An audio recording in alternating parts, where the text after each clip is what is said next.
Ben, c'est une grande satisfaction pour la République et pour le peuple congolais. La haute cour militaire a confirmé la condamnation à mort de tous les criminels qui ont été appréhendés aux côtés de M. Corneille Nangaa, qui ont décidé de trahir la République et de servir les intérêts du Rwanda. Comme vous le savez, la République démocratique du Congo a levé le moratoire sur la peine de mort. À cet effet, nous, en tant que ministre de la Justice, nous allons veiller que la peine de mort soit exécutée contre les condamnés, en tout cas les 5 qui étaient appréhendés et sont sur place ici à Kinshasa. Nous allons veiller également à lancer de mandats d'arrêt internationaux contre M. Corneille Nangaa et ses affidés en fuite.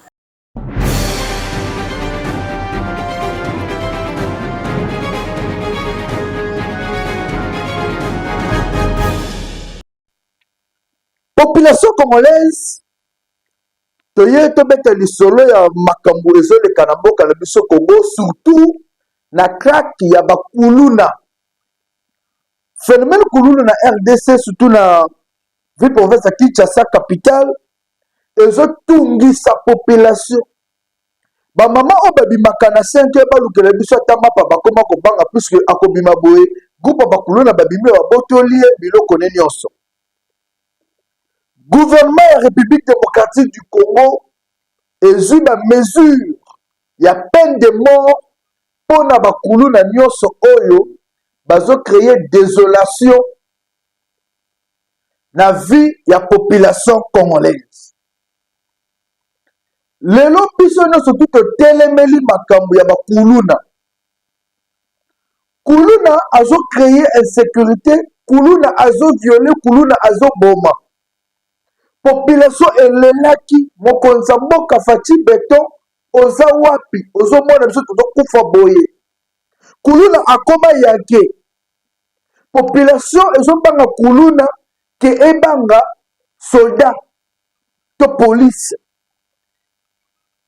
Nde yango wana ministre de la justice à qui je dois beaucoup de respect, mwana mboka Constant Mutamba atelemaka binyet toyoki mingi malgré volonté de biso kosunga, mais to comprendre que bakuluna bazo comprendre te mbala oyo ekomi système tokangi yo to juge yo ta peine de mort.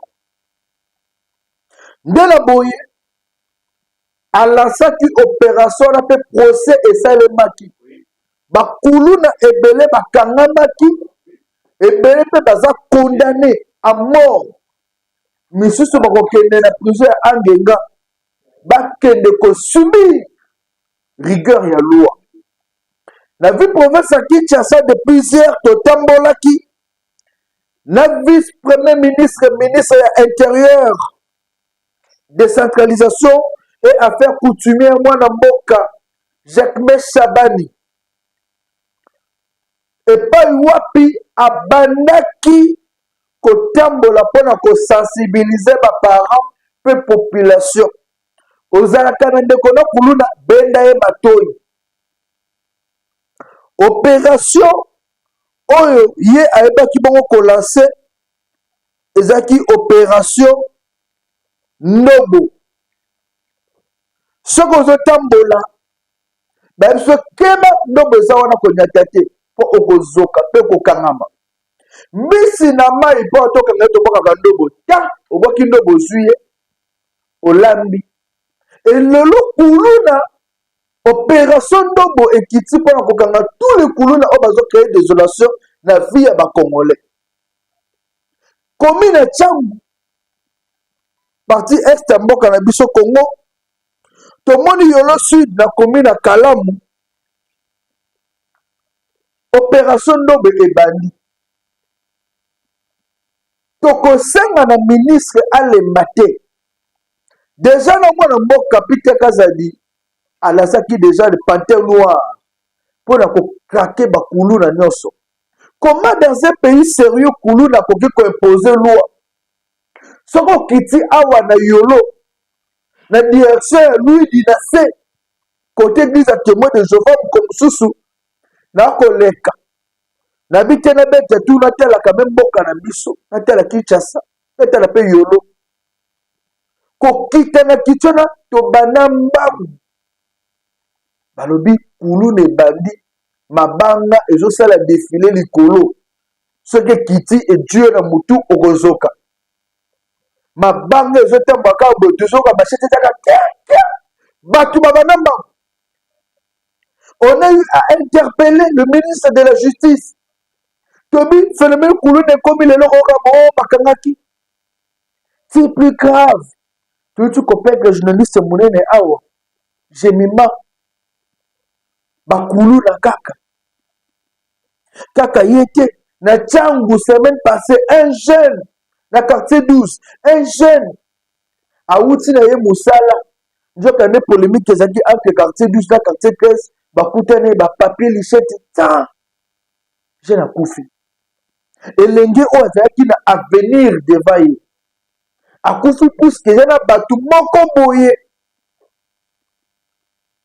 bazangi eloko ya kosala mosala moko ya kobotola biloko na Tchangu eza na bakartier misusu okokota te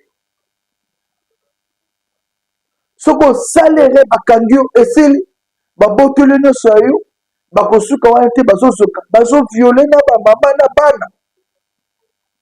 Aujourd'hui la population nous devons soutenir les efforts du ministre de la Justice pour dénoncer tous les kuluna de partout ils sont.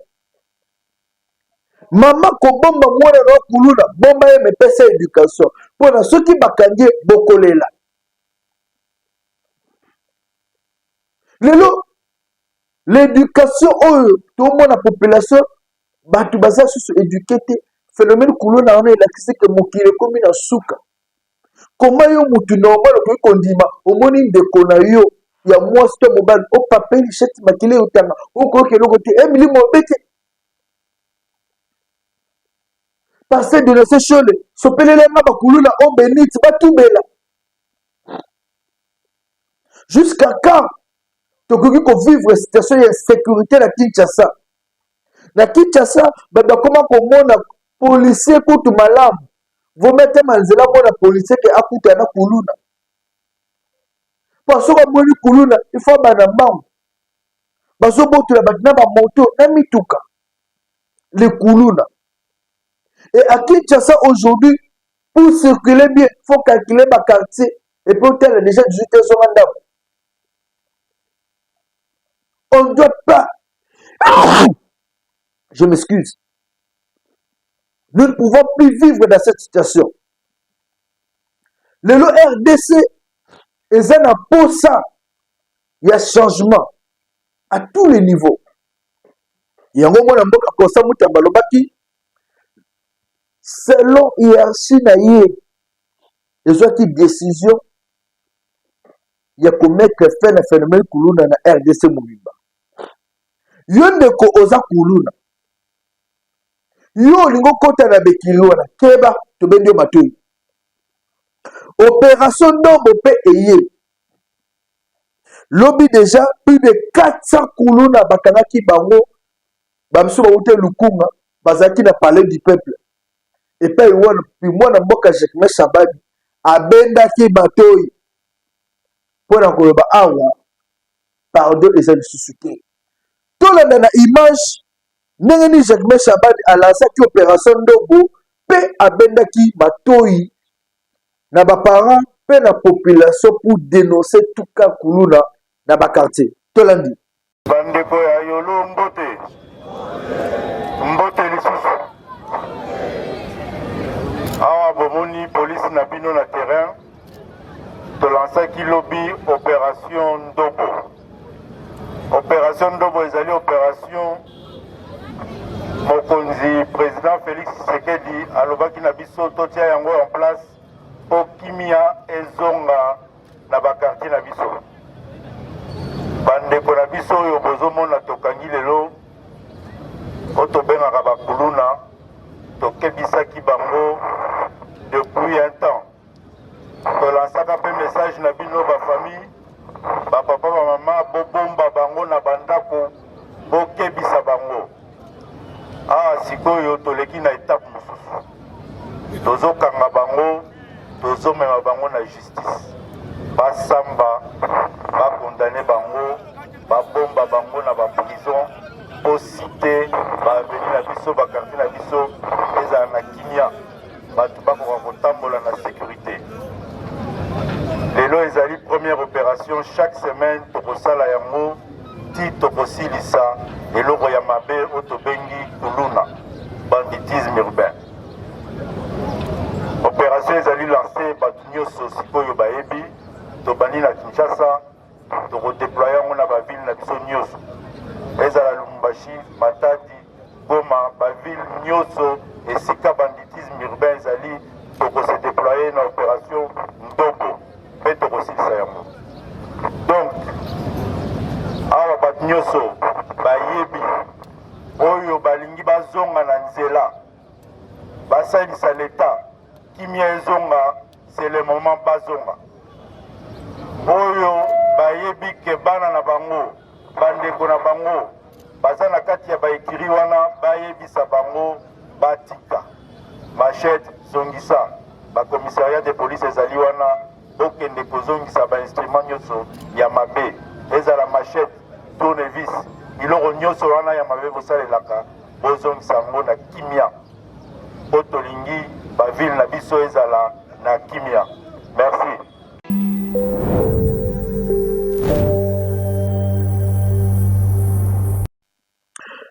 Bolandi Jacques Chabani ndenge abeti kelelo abeti seke. La vie humaine est sacrée. Le droit de l'homme, oui. Mais tant que tu as la makambo bana bakulu na bazo sala. La vie province à Kinshasa, oh ça ne va pas. Insécurité et le kata bambouteillage.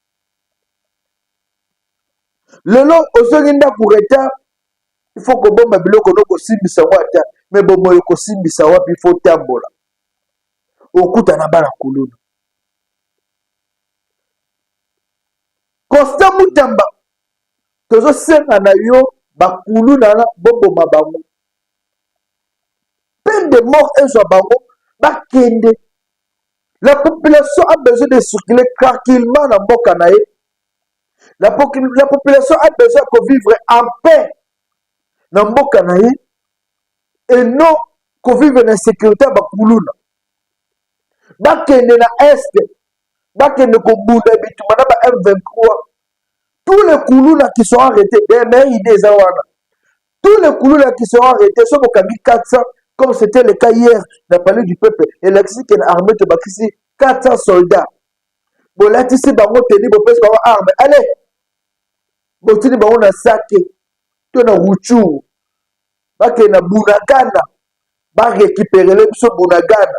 Pour na bango, ba ebi lichette, ba bête la biso ba Rwanda na machette. Va récupérer Bunagana et vous allez sembo. Na Kinshasa, tu lingi sous kuluna te. Na Kinshasa, tu lingi kimia. Ministre Kosa Mutamba, kola la te, kokanga miso te, kangele biso ba kuluna. Papa Jacques Chabani, tu y es bien no zalaka. L'homme silencieux, mais baksyo na yoni mtelobaka. Kangele biso ba kuluna wana. Chang Yolo Sud, Yolo Nord, Kauka, Matonge, na Lukunga, surtout na Kingabwa, côté église catholique wana, faut kanga bakulu na nyoso, bakende na est, bitumbeza makasi tuna bakende ko bunda. Pona mboka na biso Congo, baboma ba Congolais awate. On n'a plus besoin de ces gens-là qui créent la sécurité. Le long service national des alliés, général Kassongo, a formé. Bakulu na bakende ko formation. INPP est allié. Pourquoi ne pas qu'on ne pas aux informations au lieu de créer une désolation? Et nous interpellons aussi M. Jean-Marie Koulassi et le G24. Et Bélé Bakoulou na Oya Kawukawana, ne Yolo, bayaka bazwi mbongo la fin du mois mais bazotika kuluna te.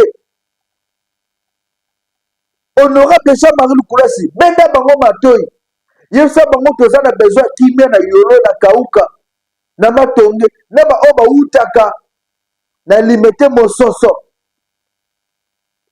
Nous avons besoin de la paix. Moutauti mososo ya koti tu na université asali buso papa zongi. Est-ce que RDC ça a besoin de bon? Jean-Marie Lukulasi to sengi na yo o discipliné bana G24. O discipliné bana wana kwa bazwaka mbongo na maboko na yo. On n'a plus besoin de voir des Koulouna faire des désordres dans ces pays. De ce oyo, tozo senga na ministre Costa Moutamba, a fongola misu gare. Tous les Koulouna, merci puisque déjà, côté ba magistrat, te comprendre que ba joue les sons. Ba magistrat, ba joue les sons. Le lézard juste ko a kenda ki azonga kite. Mais il faut que bête cette bakangi akende. Akende. Ce pays a besoin de vivre tranquillement. Deuxième dossier, il y a Lolo Ezali, révision de la Constitution. Mambu Masobele, RDC Zamboka Epaka. Mokola Lobi, Toyokaki, Batwazo, rumeur Ezali Kotambola. Moi, la Mboka Delice Sanga a commis qu'on soutenir révision de la Constitution. Moi, la Mboka Delice Sanga a commis Nangaba Félix Tshisekedi. Mais nous avons rappelé que Delice Sanga a abandonné le dossier de la révision de la Constitution avant même que le président de la République, Félix Tshisekedi, a annoncé un mot officiellement. Delice Sanga a joué 4 décisions. Il y a créé, il y a proposé même. L'article que vous allez réviser et débat et banaka déjà dans l'Assemblée nationale. Débat ne katanaka pour la makamoteli état de siège. Et aujourd'hui, voir Delice Sanga Koloba que il est d'accord de faire partie de la commission où il faut travailler sur la nouvelle constitution, révision ou changement. Et quand vous sabatez, Delice Sanga est prêt. Il y a quoi apporter un plus pour que Mboka Nabiso et Keneli Bosso, pour que Makambabia et Salema, pour que révision constitution et ça dans de bonnes conditions. Mais pourquoi Ezoka Moussabatu? Est-ce qu'un opposant ne peut pas apporter une idée ou un coquille pour apporter un plus de Mboka Naye? Est-ce qu'un opposant doit seulement, comme moi, c'est ça, opposant? Non, un opposant, malgré son opposition, il faut être capable d'apporter un plus de Mboka Naye. Félicitations à Delice Sanga. Dès la Goye, il y a un Mboka. Robic Ramazan, le secrétaire général en vol. Il n'est pas important de tromper la vigilance de la population. Cette population-là est déjà très vigilante. Yoko Boya, oh non, Delice Sanga n'a pas rejoint le camp de Krek. Qui est Krek dans ce pays? Un Krek, c'est celui qui a tué le Congolais. Delice Sanga a été d'abord rebelle à Est. Au Bossali, CG. Roglic Ramazani, Delice Sanga a été rebelle. Azala parmi les rebelles, parmi Bato Bazana Bakila Bakole Maboko, Delice Sanga Zana Kati. Na Est. Et aujourd'hui, si Delice Sanga dit que Azala est capable d'apporter un plus pour la révision constitutionnelle, mais il n'a pas rejoint le cas de Krek, il n'est pas Krek. Et quand vous dites ça, il a juste rejoint le camp de la raison pour la révision constitution et celle dans les bonnes conditions de Konangaï. Congo tozana besoin kimia. Tout le nana nous, le lengeni le mwana mboka Delice Sanga a expliqué qui ba importance et puis nenga lobaki que ça la différence entre révision et changement de la constitution. Tout le dit peut te coûter. constitution na biso ndenge na lobaki na kati ya parti en vol toali ba oali boso to bandaki likambo ya révision ya constitution pe constitution na biso epesi nzela pote ba réviser yango mais bokese nezali entre révision ya constitution na changement ya constitution. Révision ya constitution elingi koloba nini?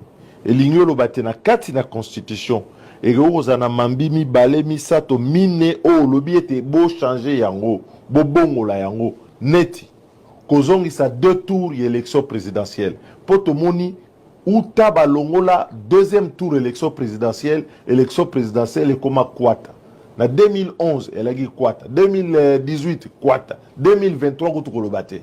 Donc pote clarté ezonga na choix ya ba congolais balingi ko pona président na bango oyo azali na pouvoir mingi wako kamba mboka esengeli tozongisa 2 tours élection présidentielle et osenga te to réviser constitution yami bale sokotali na kati ya constitution na biso nde na expliquaki ba makambo mususu neti ndenge tosalaka gouvernement na boyo kota ba technique belé mais c'est-à-dire que au lieu que ba politique balé qui s'atango mingi ya kosololaka tokosa gouvernement te parce que ministre moto songolo alingi kaka ministère ya développement rural mususu alingi nde ministère ya finance o alingi boy masolo wana nyonso esila ezala te soki tosali maponami gouvernement ba nommé premier ministre ba nommé na gouvernement na ye soka commis devant assemblée nationale a présenter programme na ye soki moto aza d'accord te asali censure basali censure soki censure réalité bango bakosala mosala na bango tala likambo mosusu na assemblée nationale pe na sénat soki sénat ekoti en fonction il faut pas bandana nous kosala règlement intérieur mais soko tali be règlement intérieur wana il y a 2006 il y a 2011 il y a 2018 na il y a siko omona bokese nezali penza moke yango na lobi boye il faut tocha yango ekoma ba loi organique de telle sorte que soki tosisi maponami pona ko installer assemblée nationale et kozwa biso susu te que 2 mois 3 mois 4 mois nyonso wana ekoki ko salema na nzela ya révision ya constitution nde onga na lobaki na parti na biso en vol to identifier ki 40 dispositions oyo tokoki ko bongola pote tokomisa ba institution na biso makasi. Denis, c'est ça, clair. La révision de la Constitution, on est d'accord, et le cas changement. Mais pour la révision de la Constitution, il est d'accord. Et il propose même des articles. Pourquoi ne pas revenir remettre le système de 2 tours pour les élections présidentielles pour plus de crédibilité. Il n'y a personne, plus de crédibilité et légitimité. Il n'y a personne élu par la population. Est-ce qu'aujourd'hui, sur ce national, il y a la voix de presse lobby. Oh là là là là, Ados Nombasi, si vous n'avez même pas fait 300 voix dans Kalam, Ados Nombasi, avez-vous la force de mobiliser pour bloquer le processus déjà pour la révision de la Constitution? Ados Nombasi, Nana Zoko Sayo, Félix Tshisekedi n'a pas besoin de cette mesure pour pouvoir. Ados Nombasi, vous avez quitté Martin Fayoulou pour participer aux élections. Vous avez lamentablement échoué. Et Ados Nombasi, aujourd'hui, est-ce que vous défendez encore le docteur Mukwege? Vous êtes toujours de son parti ou vous avez quitté? Est-ce que la population peut vous suivre, vous qui êtes instable même dans vos propos?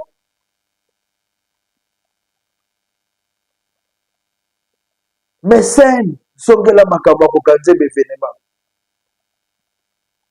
Tous soit peu image Oya Mwana Bokados Nombasi, candidat malheureux lors des élections en 2023, na Funa. Tous voyez, Nenge lobby azo fustigé Nenga fustigé qui démarche à réviser la constitution. Tout l'a dit, tous de changer la constitution du 18 février 2006. À bout d'arguments, après son mensonge impudent perpétré à Kisangani et à Lubumbashi, dans une truculence sans gêne, M. Tshisekedi emploie désormais ses acolytes pour propager la désinformation, l'intox qui s'élève contre son plan de coup d'État constitutionnel. Tenez, c'est depuis le 9 novembre que nous, Sursaut National, avions annoncé notre programme de la tenue d'un meeting dans le district de la Tchang pour communiquer avec les Quinoises et Quinois au sujet de notre combat contre le changement de la Constitution et un troisième mandat pour M. Tshisekedi. L'hôtel de ville ainsi que toutes les autorités compétentes en sont informées. Toutes les formalités sont remplies à tous les niveaux pour l'organisation de ce meeting le samedi 14 décembre au terrain municipal de Massina. Curieusement, le régime de M. Tshisekedi s'est arrangé à programmer le meeting de leur camp ce même jour, dans la même zone, à proximité du terrain municipal, alors que les responsabilités ne sont toujours pas établies autour de la violence que nous avions subie à l'occasion du tracting organisé à la place Victoire, et beaucoup d'autres actes de menaces et d'intimidation sont enregistrés par certains de nos cadres et militants. Le débat qui engage le pays aujourd'hui est celui de la fin du second et dernier mandat de M. Tshisekedi à la tête du pays. Il cherche désespérément à le voiler en le contournant derrière les élucubrations et des mensonges pour manipuler l'opinion et demeurer frauduleusement au pouvoir par coup d'État constitutionnel. Devant la mise en garde sévère qui s'exprime partout au pays, il tente de combler le déficit de son argument par l'argument de la force. Sortir le débat citoyen du cadre des idées, des raisons valables pour proférer la menace, planifier l'affrontement et procéder à des arrestations, comme il le fait désormais. Avec ça, la population peut comprendre que politique à mboka na biso zo kende mbilinga mbili. Lobby mutango ko lobake na za contre révision, le la mboka habité na za pour. La RDC a besoin des hommes capables. Ya komema bango na nzela oyo il faut bazwa lobiko. Jusqu'à cet instant, personne ne peut me dire que bako changer la constitution avec certitude. Jusqu'à cet instant, personne ne sait encore les articles qui seront révisés selon la vision du chef de l'État Félix Tshisekedi, lui qui l'a annoncé. Bagno se bazo supporté. Ba supputation de gauche à droite. Mais est-ce qu'on ne doit pas attendre le référendum pour faire un bon débat? Est-ce que l'SSC n'a-t-elle pas raison? Il y a que Bosolola, Koyeba, révision, article Nini, est-ce qu'aujourd'hui c'est utile de commencer au bim sa population libanda, basa la marche, yosoki et yindi au côté de Jib, donc au tiki baroba, tika la bakokanga baroba la bagla qui mange? Pourquoi le politicien congolais cause sa peuple pour leurs propres intérêts? Il n'y a pas un politicien ici au Congo qui travaille pour l'intérêt du peuple. Bakosi, Moïse Katumbi, era union seke salemi, à côté de Kuna, ba ministre ne se bat pas ce qui résultat. Ministre nini, il y a Moïse Katumbi, oh babete la ki maboko. Il y a MLCF Bazaï Batoka qui n'a environnement bat sepela ki. Toyoka ki oya UDPS, moi na mboka, comme on est sous Sunani, na Nina Bosa, ministre en fonction publique, lui ya où? Toyoka ki babete ki maboko musala kitoko. MLC, na MLC te déjà Bazaïba, bon ensemble, batanga kina. Ce sont des gens qui arrivent au pouvoir, pas pour le peuple. Population peut se laisser manipuler par ces politiques-là qui travaillent pour les intérêts. Bakobé Mabino, Papa Sibino 10 000 francs, 5 000 francs, Botambola. Tout le monde, non, dans la révision de la Constitution. Tant que vous avez un dialogue, vous avez un dialogue. On n'a plus besoin de ça. Mokola lelo, toza samedi, mokola lelo, toyoki mwana mboka Jean-Pierre Bemba. Toyoki mwana mboka Fayulu. Bauti kokuta na Bruxelles na Moïse Katumbi. Fayulu na Moïse Katumbi bakutani na Bruxelles bazo solola. Pour na baheba, qu'est-ce qu'il faut faire pour bloquer, réviser tout changement de constitution. Bazo ba stratégie. Et là, je vous annonce que dans quelques jours, bazo ko annoncer ba leader nyonso ba kutela kuna. Totoko le Moïse Katumbi, Fayulu, Matata Ponyo. Question, est-ce que Joseph Kabila, à l'université, il y a Kara, il y a silence. Est-ce qu'il n'y a pas aucun de voyage? L'opposition, chef de file Nabile Gozanad, Joseph Kabila, Moïse Katumbi, Martin Fayulu, Thomas Tatapone. Pour bien discuter avec le pouvoir en face, on connaît les chefs de file. La majorité, c'est Félix Tshisekedi, chef de file de l'opposition Zanan. Joseph Kabila et le PPRD vont vous dire que nous sommes implantés partout, nous avons été au pouvoir, c'est nous. Moïse Katumba Leba, j'ai plus des élus à l'Assemblée nationale au sein des institutions, c'est moi. Martin Fayulu, il est tellement le président élu depuis 2018 comme en 2026, 2025, le local américain, il y a mis mon président élu. Alors, le Makengai. Qui sera le chef de file? Il y a opposition pour donner l'ordre. Qui sera le chef de file opposition pour amener la population? Il y a côté mais la révision. L'opposition, le Kakaboui, sans identité.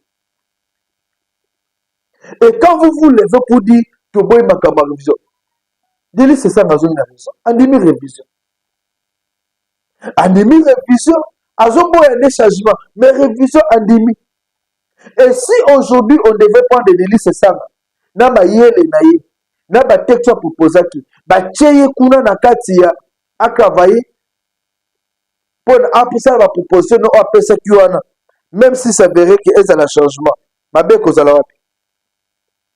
Délit c'est ça c'est un compatriote congolais oyo andimi. Toko senga na bandeko na biso ya Sourceau. Kimia ezala. Kimia ezala pa na mboka komo oyo toboyi belinga belinga. Kimia ezala pa na mboka komo oyo population eboyi désordre. Lelo opposant nini incapable ya koloba ke noto ça ville morte c'est ça. To betana gazon. Opposition boloba ke bon mokolo ya lendi bat barobi mate, bat barobi. Mais quand il est surtout au pouvoir, il est à lobby, lelo ville morte, au moment là que attendeke à Robanga Kobim, à Rotika Nazala Naï. La classe politique aujourd'hui n'inspire plus confiance. Classe politique, les inspirer confiance. Classe politique, la classe politique, comme on a besoin d'intérêt naïe. Oh, il y a côté à gauche, ceux qui va bengi accueillir à cette makamounaïe. Qui dénonce fermer le coulou là, on ça à la ville province à Kinshasa, peu l'intérieur. Qui dénonce cette sécuritaire dans l'Est.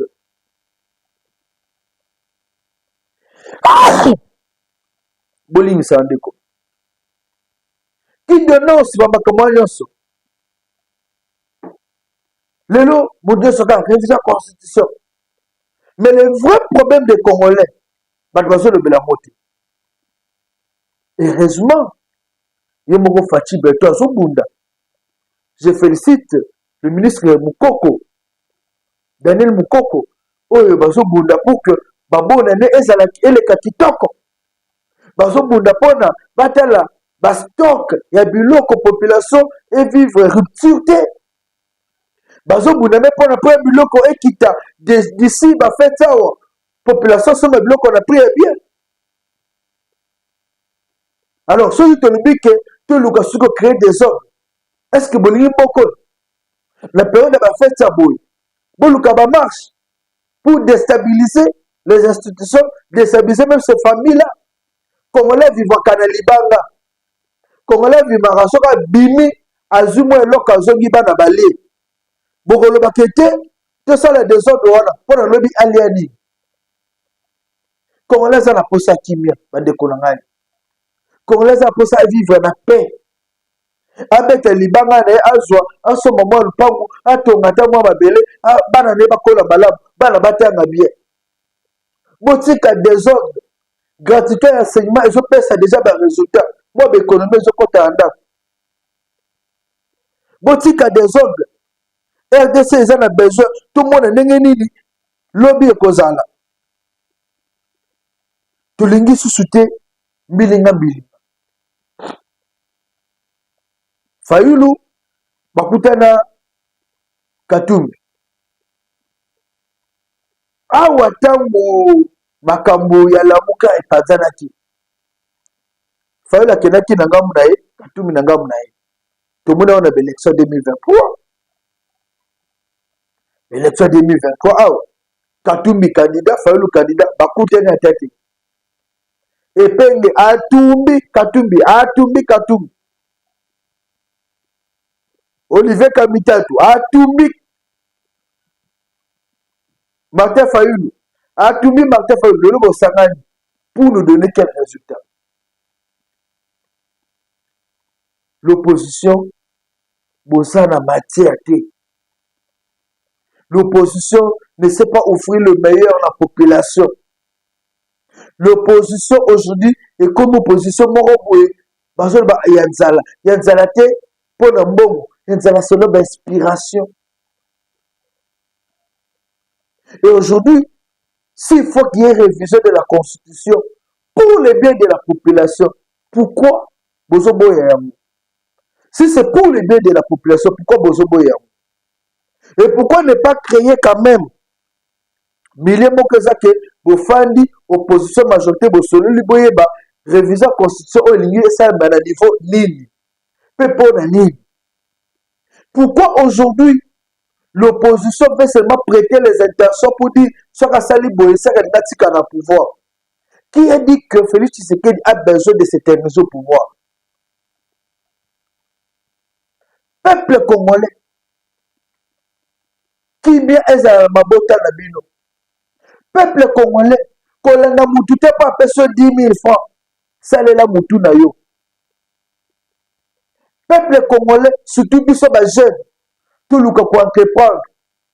Jeunes, il faut ça la moussala, Kolanda Kabatona te na sima. Bango bazo luka vie na bango. La preuve, dès qu'on nomme un monsieur comme ministre, attends la rencontre du maman par parti, azu ba membre de la famille. Acheche bango. Maintenant en marche, maman de la famille balala rabapongi, bazwa kabino. On n'a plus besoin de toutes ces réalités-là. Nous avons besoin maintenant que le peuple azwa mayele, entreprendre, asala misala, et finalement, et babongo kilboso. Peuple congolais, tout bunda, boka na biso et kokende liboso. Tôt ou tard, Dieu se lèvera, le Congo sera transformé. Merci.